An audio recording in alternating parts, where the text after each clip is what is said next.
Here she comes, bringing the Mercury retrograde bad news. I do. It's bad news. It really is. It's in the sign of Scorpio. It starts literally today.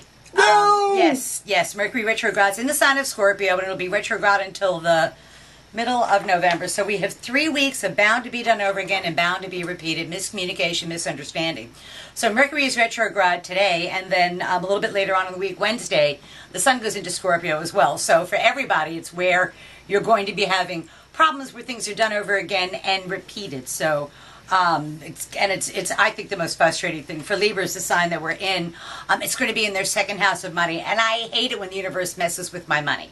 And that's when banks make mistakes. You think you have more money than you don't, adding errors, subtracting errors, but generally misunderstandings and miscommunication with money, they usually mean some kind of penalty, which is awful. For Scorpio, it's in their first house of their physical self, and Scorpios have to be careful not only not to lie to other people, but do not lie to yourself, because that's very, very likely to delude yourself when Mercury is retrograde in your sign. You think you're being clear, and you're really not. You think you have a meeting of the minds, and you really don't. For Sagittarians, even more frustrating because it's in their 12th house of their own undoing. And this is where they say one thing and they mean something totally different. But for one reason or another, they're not really clear about it, which worries me because John Kerry, he's a Sagittarian. I worry about when words just fall out of his mouth with Syria and all that stuff. And he does that quite regularly. Yeah, it's a Sagittarian trait. God bless him. But I think their own words come back to haunt them, and they have to be careful not to shoot themselves in their foot.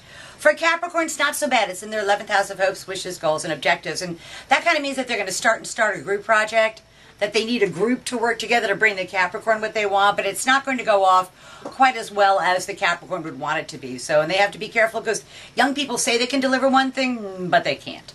For Aquarians, it is in their 10th house of career and public standing. And the powers that be are not only looking at their performance, they're evaluating their performance. So more so than any other sign, Aquarians need to put on a really good show. And they need to be sure of their facts, of what they're saying, and their procedures for doing things. For Pisces, it's in the 9th house of the law. And I think that's a great place to Mercury retrograde. If you ever want to slide something by that's not quite kosher, not quite legal, boy, Mercury retrograde's the time to do it. Okay. If you're ever going to get away with something, Mercury retrograde is the... Not that I encourage that, but... Yeah, you got to do something with the energy. For Aries, it's in their 8th house of other people's resources flowing their way.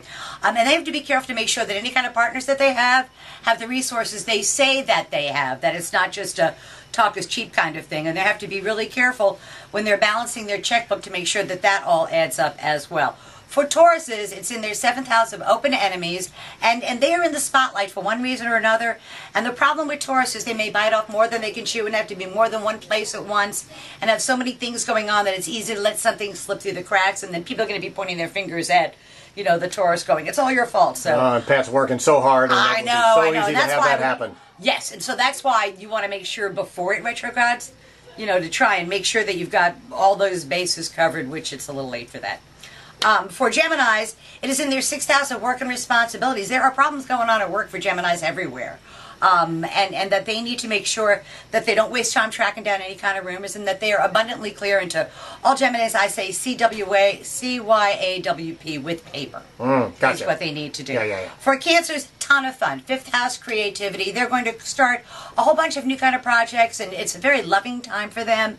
And the problem with starting a whole bunch of projects is you're not going to be able to finish them all. So start a bunch, and whatever falls off the wall, that doesn't stick during those 3 weeks, leave it by the wayside, and what you're left with at the end is something that's very viable.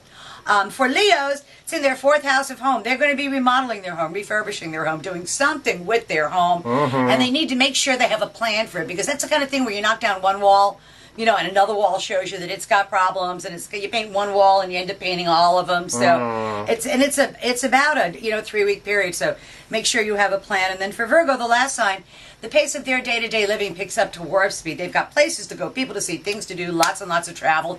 Mine's starting already. I'll be out of town next week. So take your bags with you, because that's the kind of thing where your reservations kind of fall through. But it's also the kind of thing where you go to get on the plane and they go, oh, your plane's overbooked, but we'll give you a free ticket if you go later on. And I'm all about the free tickets. So you need to be fluid during the Mercury retrograde and realize that it's retrograde for everybody, not just me, not just you, that it's not the universe trying to make you crazy. It's a universal kind of thing. So that's tomorrow's news today for the 12 signs of the zodiac.